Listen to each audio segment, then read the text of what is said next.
1981 World Championship silver medalist, two-time Olympian, fourth place finisher in 1980. Charlie Tickner, he was a four-time U.S. national champion, 1978 world champion, and a bronze medalist in 1980. And Lake Placid resident, I'm sorry. Yeah, really, almost. Seems like it. Scott Hamilton, of course, winning gold in 1984, and he carried the U.S. flag into the opening ceremonies here in 1980. And as I said, Scott's also very much, it's his foundation that from 3 until 5, we'll have a lot of people skating laps around the Olympic Oval. Laps around me. You're on the ice too, right? Of course. Well, since I have your attention, tell me a little bit about the foundation, the cause, the purpose, how it got started. I know some of, actually most of the team had met my mom at some point, and she was the center of my universe. She sacrificed everything for me to be a skater, and the day she lost her battle to cancer was a real honest fork in the road for me. It just sort of woke me up, and I decided to dedicate everything. Every time I was on a session, every time I was anything, I dedicated it to her. I was going to be late for a figure practice, honor her, be on time. If I didn't want to do a long program run through, honor her, run through your program no matter what. And it changed my skating dramatically. But on the day that I lost her, I became a fundraiser. I thought if I could raise money through skating or whatever to find a cure for her cancer, then I would know why I was born.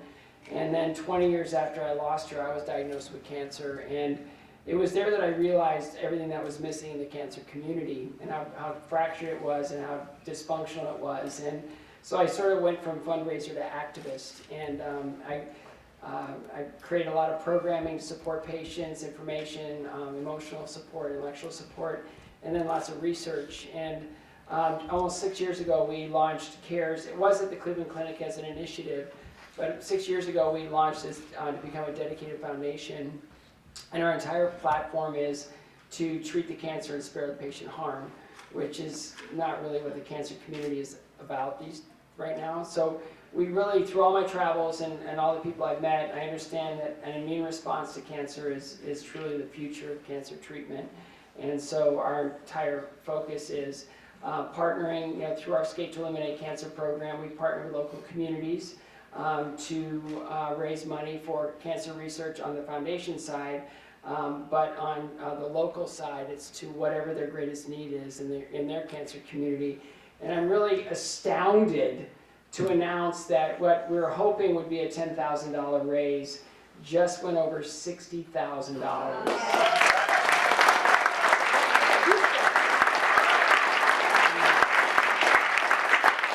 So not only will it do a lot of good here with Adirondack Health, but it'll do a lot of good to change the way people are treated for cancer forever. Our cancer ribbon is upside down, which I spent most of my skating life upside down.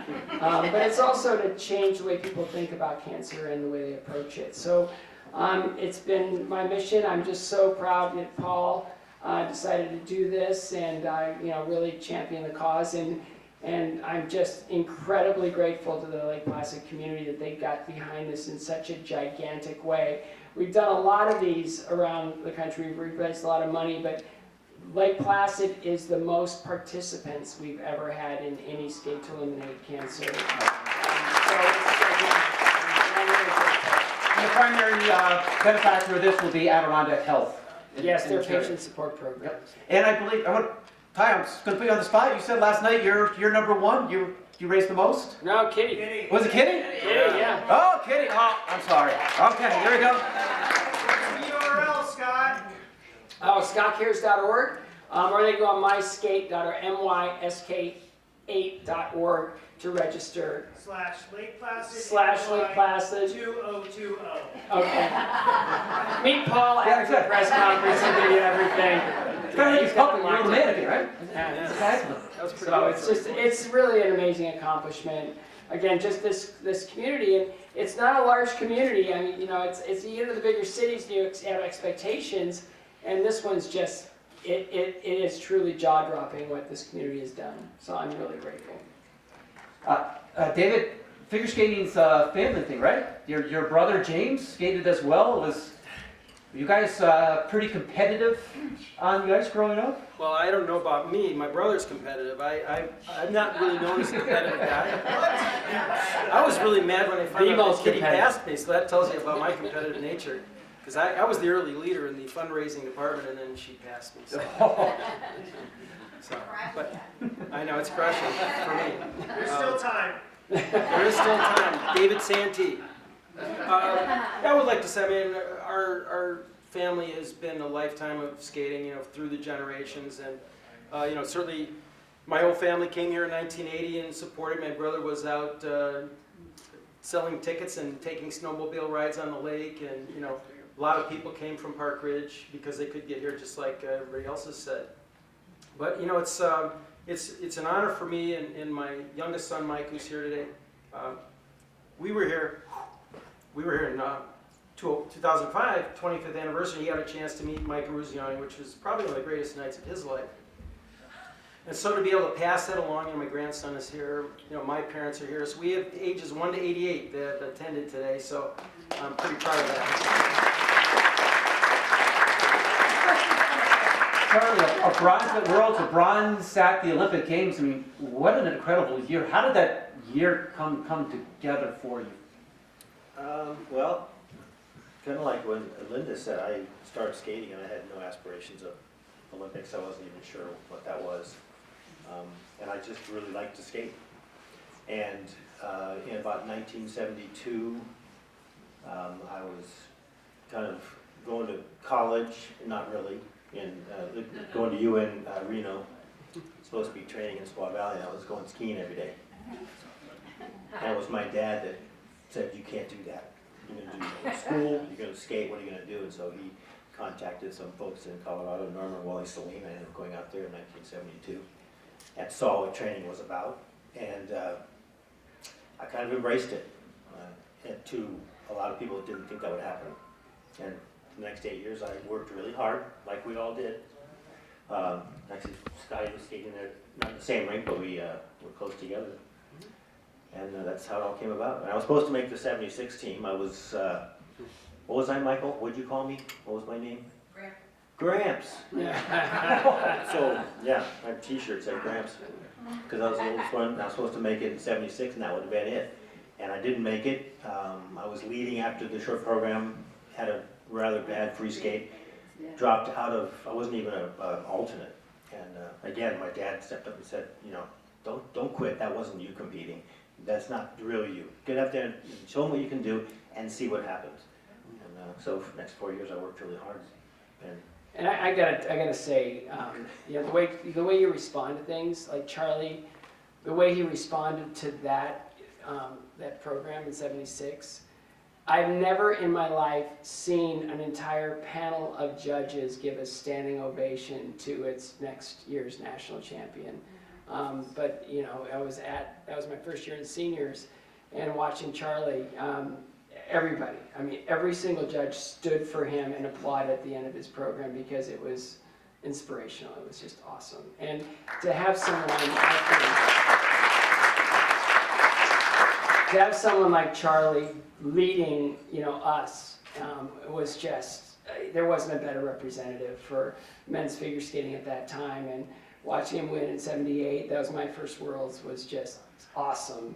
And just to be on the team, like, you know, I always joke, I was like a third guy in the three-man team. I was a tourist. I really was. And then to be able to cheer on Charlie and see him medal at that Olympics was just, it was just perfect. It was awesome. And I was the beneficiary of 1976. I took the spot. And I think we can all, yeah, we can, thank you, by the way. 40 years later, all of you have come down. But I think we can safely say we learned so much about ourselves in those next 4 years. We all went through ups, we all went through downs, we persevered. I think it's an amazing thing that all three of us are in the U.S. Hall of Fame, which is, you know, that's quite an honor for me. I feel like I'm the low man in the totem pole because I'm only a world silver medalist, but I just feel like I was inspired by, Scott and I have been friends since Oh, forever. my first competition in Bowling Green way back in 1832. Right before the Civil War broke out. When you both had hair. Yeah, there's overrated. Let's open it up to our Tim. Tim Reynolds of the Associated Press. Scott, I have to preface this by saying, when I called home this morning, I told my wife I was going to a press conference with Scott Hamilton. She said, tell him I love him for everything that he's done. And then she just said, well, you have a good day too. So congrats on that. You've skated all over the world, obviously, and we all know that Lake Placid has survived and thrived, not just for 40 years, but really going back to 32. I mean, it's remained part of the landscape in winter sport forever. My question is, how vital is it for Lake Placid to stay on the map, for Lake Placid just to remain a viable part of the winter sports world? You know, Lake Placid represents community.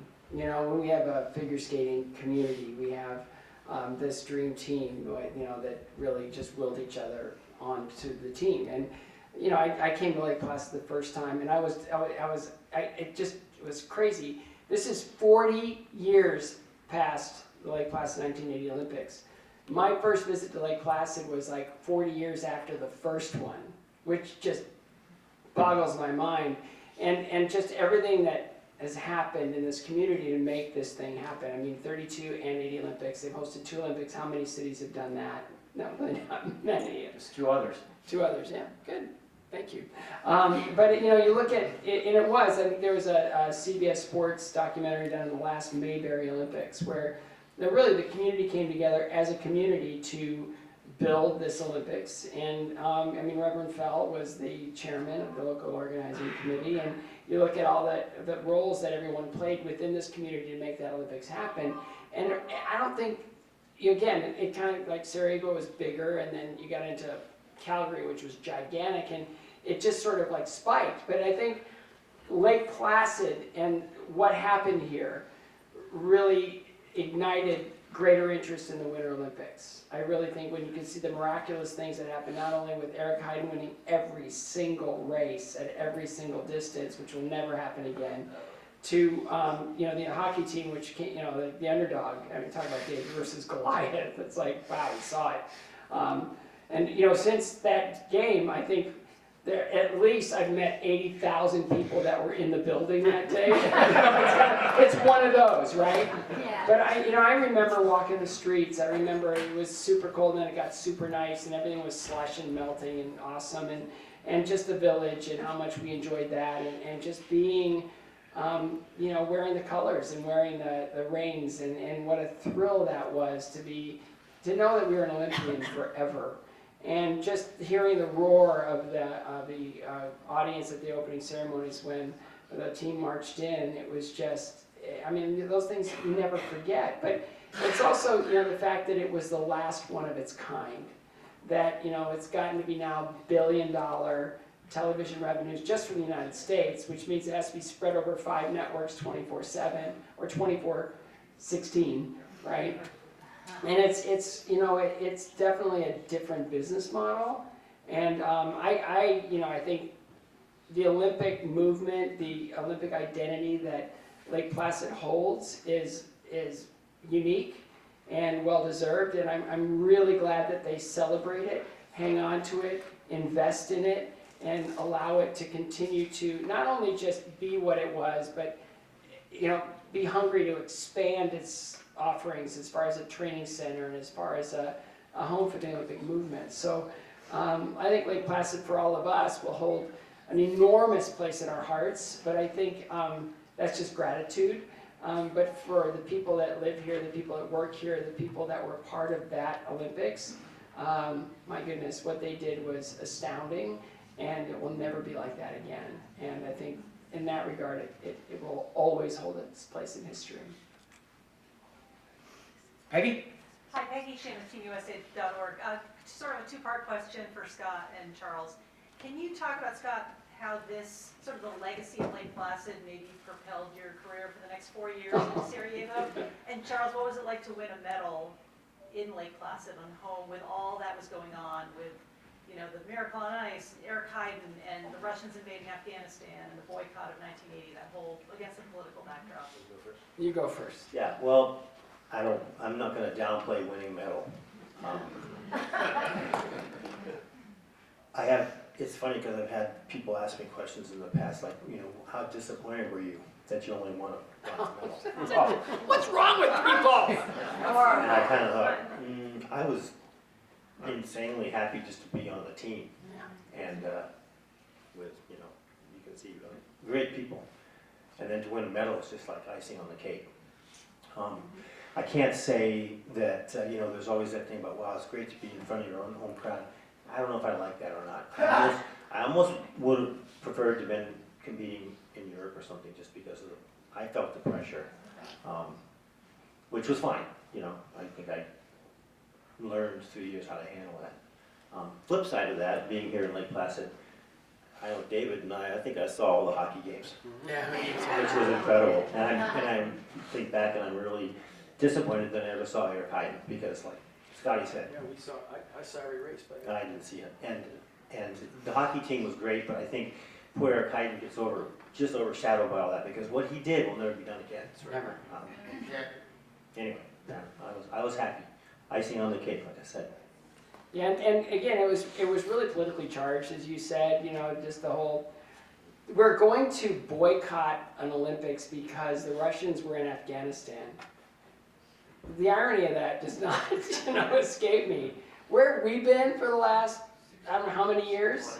Right. So, I mean, you know, I remember all the athletes. You remember when we signed that letter and we went to the White House and Eric walked up the steps and he handed President Carter the letter, which basically said, do not boycott this Olympics because it will not hurt anyone but our athletes and the United States as a movement. And we quoted, I mean, Jesse Owens and what that did for American pride going into Berlin. I mean, all those things, we really wanted to protect that and we couldn't.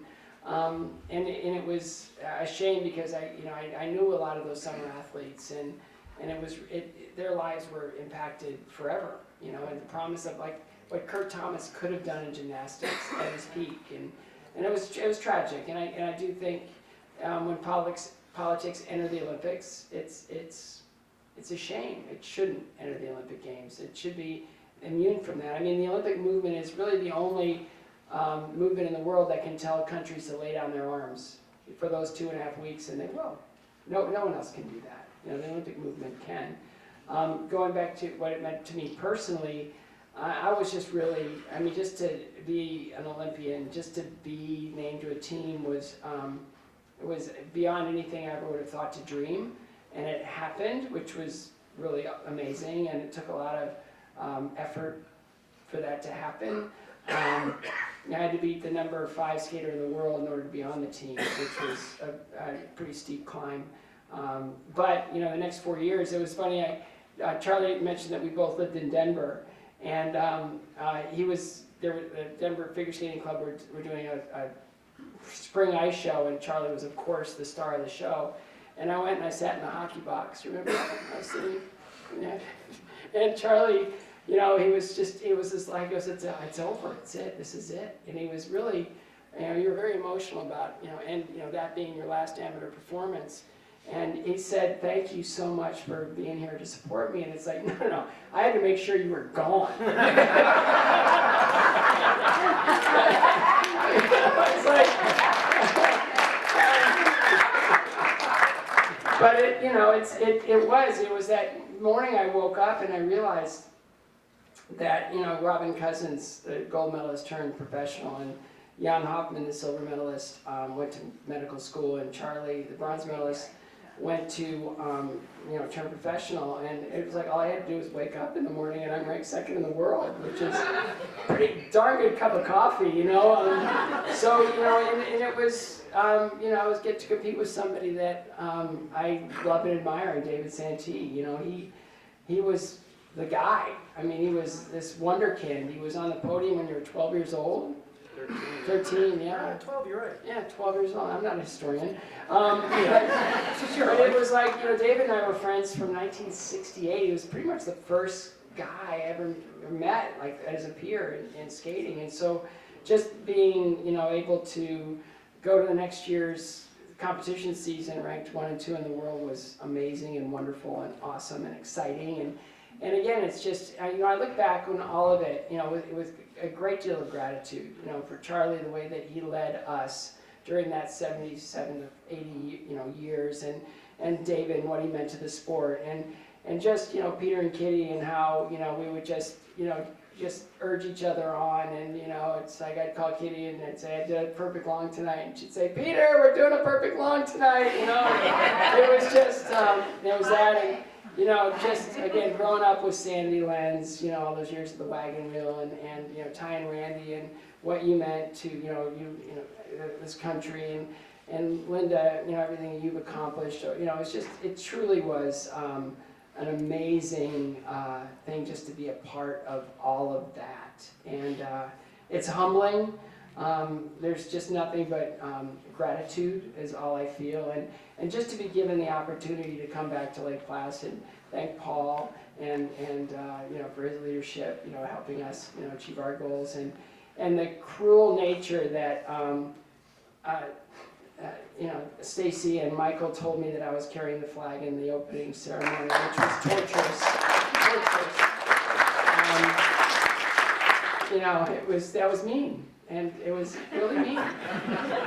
They basically made me think that I was being thrown out of the Olympics. Like, you've really done it this time. It's like, I didn't do anything, I swear I didn't do anything. You've really done it this time. I'm like, no, I didn't, I swear I've been on timer, everything, I've never been perfect. What's new? Okay. So, it was memorable on every level. And I think that's one of the base reasons we're here is to celebrate, 16 of the greatest days all of us got to experience. And just to celebrate on a day like today is remarkable and awesome. And thank you, Paul Wyatt, for making this happen. We'll take one more question from Andy, and then we'll break them up for a few moments here for some individual or some gaggle stuff. Thanks. Andy Flynn, Lake Placid News. We talked Dream On, the Dream Team, your Olympic dream. We all had Olympic dreams. Lake Placid and the Adirondack region has sent at least one athlete to every Winter Olympics since 1924. There are many people out there, aspiring Olympians. People have their own Olympic dream. Maybe start with Scott and go over for everybody. What advice do you give the next generation of aspiring Olympians who have that dream? It's just about showing up every day. It's about being bold enough to, put this on your calendar and saying, I'm working towards this. Like, I'm the most unlikely person to be sitting here. I honestly am. I grew up in a small town with nothing, no coaching, my parents didn't have any money, it was, again, your story is meant to be told. So, you have to participate in it. We live in a culture right now where everything is instant gratification. Smartphones, instant access to all things. And it's really hard for young people now to kind of look at the long haul. It really is. But to know that, every single day is another brick. Every single day is another, you're just building this foundation, and you just got to build it on hard work, consistency, quality, and hunger. And amazing things can come out of that. Charlie? I think what I want to let people know is that it's very easy for people to kind of get you down and say, well, you're too old. Like in skating nowadays, it's like, if you're not doing triples when you're 10, Yeah. what's the point? And it's so wrong. And you've got to, like Scotty said, you've got to work hard. The days you don't want to get up and go because you're tired or your knee hurts or whatever, it's like, get over it, because if that's your dream. And if you do have bad days, which, we all had bad days where we wanted to quit. I know I wanted to quit, and there were people around me that just said, you don't want to do that, and just persevere. Like, that was my word, perseverance. Take it one day at a time too. Like Ty said, it's like one day at a time. Be happy you're able to get up and go skate, and work hard, and the whole instant gratification thing, it doesn't come quickly. You got to work at it. I would just say dream big, try hard. I think you have to show up every day ready to go. There's going to be lots of ups and downs through the years. We all have them. And if you keep that goal in mind, then It doesn't happen for everybody, but it did for us, and I think we'll all be forever grateful for the opportunity that we had to come to Lake Placid and dream big and achieve. Thank you. I think the message today has certainly been perseverance and also family, and how close you still remain after all these years. Thank you very much. Okay, we've got a few moments here. Media would like to have some one-on-ones, or again, gaggle style with our skaters. We'll do that, and then we're all going to gather, and we're going to make the voyage over to the 1980 Olympic Arena, where Paul Wiley will have another